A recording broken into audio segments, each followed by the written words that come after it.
Desi Productions.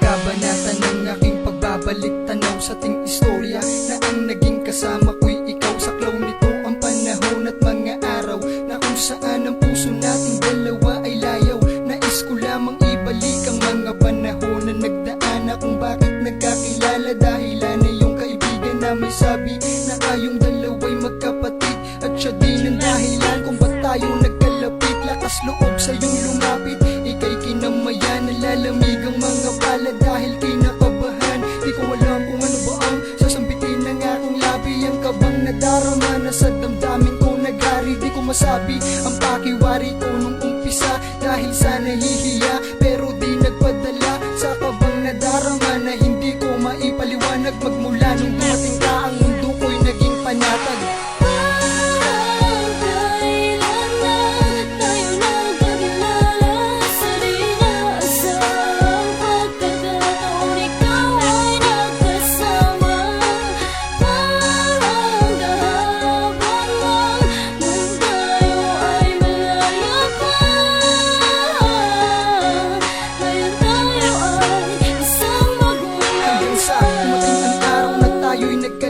Nagkadikit ang dalawang puso at hindi pinagkait ng tadhana ang pagmamahalan nating dalawa. Yung puntong may nararamdaman na tayo sa isa't isa. Lubos kitang nakilala kaya ika'y hinangaan sa kabutihan ng iyong kalooban. Ikaw ay niligawan kahit kabilan ating edad, hindi nag-alinlangan na mapasakin ka sa hirap man o kaligayahan. Ilang buwan na ang lumipas na kami matamis mong oo. Ikaw ang kumumpleto sa buo kong pagkatao. Simula nun ako'y nagbago, sinimulan kong iwanan lahat ng mga maling gawain na aking tinalikuran. Ikaw ang nagsilbing ilaw nung panahong ako ay naligaw ng landas at tumakay sa akin nung wala na akong matanaw. Tanging ikaw ang nagsilbing tanglaw sa aking mundo. Nagkaroon ng dahilan upang buhay ko'y iwas ko.